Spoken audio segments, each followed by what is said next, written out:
Hey, you all. Hi. It's February 3rd, 2020. And amazingly, January is already gone.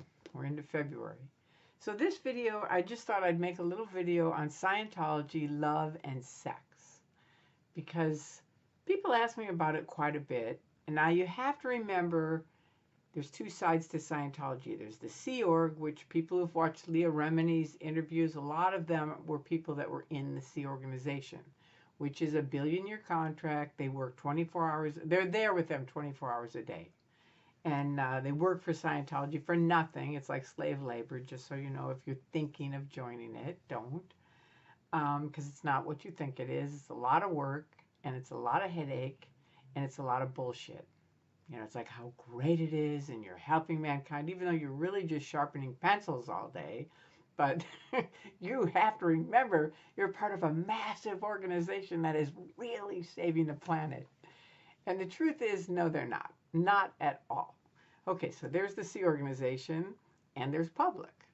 I was in the Sea Org for a little while. As I've mentioned many times, they routed me out because I have epilepsy and I needed to take my medicine, and they said I had to get off my medicine, and I couldn't without having a million grand mal seizures. And my mother finally jumped in and said, they're going to kill you. That's it. Get on your medicine. And have your doctor call me today and let me know you're back on your medicine. So that saved my life. Got me out of the Sea Org also. The other side over here are the public, which are just people that get into Scientology, do Scientology. Remember, it's like a triangle. One side is auditing, which is like counseling. The other side is training, where you are learning how to become, or you're just auditing, you're just getting up the bridge, helping yourself. Training, you're learning how to help other people. Or they also have training for organizations and businesses and stuff. Pretty much, you know, common sense stuff you can get into a bookstore for $19.95, I found out after 30 years of being in. So there you go on that. So basically, I'm speaking to you from both of them because I'm familiar with both of them. Public, well, first of all, let's get this straight. Hubbard hardly ever mentions the word love. He calls it affinity. You know, do you have affinity for someone? When you get in it early on, you learn the ARC triangle: affinity, reality, communication. And he talks about how anytime any one of those three corners might be down, you just have to increase the other two, and your ARC with the person will go up.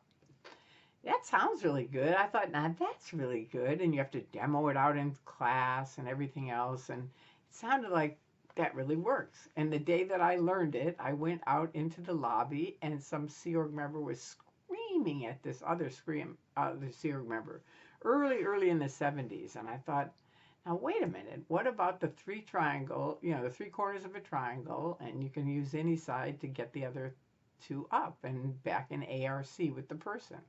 So there you go. But anyway, he mainly talks a lot about affinity. And for the public, wait, I keep getting it mixed up. I'll just put the public over here because the Sea Org are over here, and I'm mostly public. So the public, okay, they can have a lot of love, a little of love, just like anybody that you know. You know, it's like they might be very, very loving. They might be a little bit loving, but they're more, I think there's more love with the public because they have more time. The Sea Org, it isn't that they don't have love, it's just that they are worked to death. They work early, you know, every hour. They have to keep working, they have to have their statistics up, they have to, you know, it's a huge runway. And you can listen to any of the ex-Sea Org members talk about their life in the Sea Org, and most of them are not too thrilled about it. You know, it's pretty rough. They also have a thing in training. Remember, one side is auditing and one side is training. I'm not good at remembering both sides, but one of them, anyway, when I was getting trained, I got trained as a sec checker, which is someone who, I had to do that because I did what's called co-auditing. Co-auditing is where you audit me, I audit you.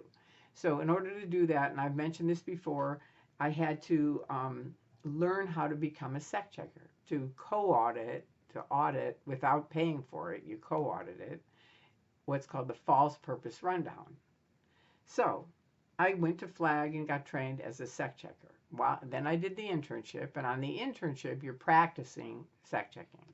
And I got better and better, and so finally they're giving me the CMO, which are the top guys in the Sea Org. You know, not total top guys, but they're way up there. They have a lot more. It's amazing because they're pretty much young kids, and they have like way bigger powers than many of the Sea Org, the CMO does. And I think it's called the Commodore's Messengers Office. I think that's what it's called.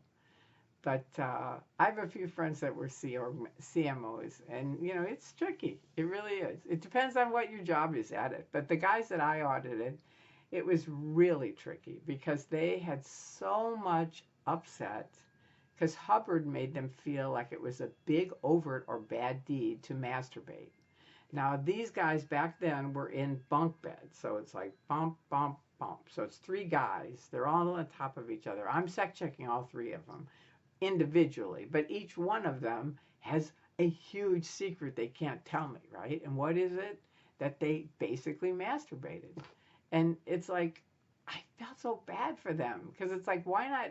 I even went into their qualifications office and said, look, you check on, did you have enough to eat? You check on, did you had enough sleep? Why not just ask, did you jerk off last night? Okay, start of session, right? Yes or no. You know, it's a natural thing. But in Scientology, it's very, very, you know, I don't know what. It's very weird. It wasn't a weird thing for the public as much as it is for the Sea Org, but I think they really, really make them feel very, very guilty. And so, do they celebrate Valentine's Day? We did as public. I always did. I love love, and I did even when I was in Scientology, and so did my husband, and we had a good time together. We really did. We had a lot of fun. But I don't know, probably now they do just, they'll do anything to make it look like they're really a cool church, you know. When A, they're not a church, they're a business. B, they're a fraudulent business. And C, they're a mind control cult. That's it. That is what it is. So the Sea Org guys probably, maybe they're part of a Valentine's thing, but whether they can really take time to enjoy it, they don't have much time to be able to enjoy life. I mean, it's a rough hole. And if you're in the Sea Org and you see my video, I want to let you know L. Ron Hubbard's basic policy was the way out is the nearest door. And you just have to think of that. I mean, he originally said the way out is the way through, right? But let's look at what did he use? He used the way out is the nearest door. He took it and he's out, gone. That's it. And he didn't come back. And people that say, well, I'm L. Ron Hubbard. Right. Uh-huh. Sure. So anyway, there you go. That's basically Scientology love and sex. And,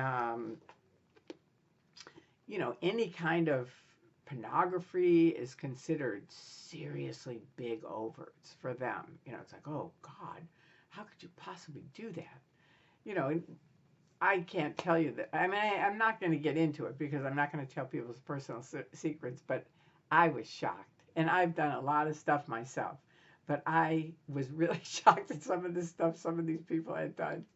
And it honestly helped me a lot because I had this huge dark cloud that I was like the worst person on the planet. And after sec checking a bunch of people, I realized I'm like in kindergarten compared to a lot of these people. So anyway, I hope you have a wonderful, loving February and pass it on to the next person.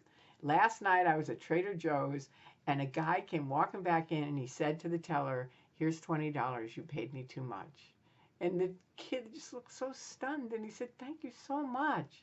And I said, isn't that neat? And I said, and my friend just lost her wallet with $700 in it.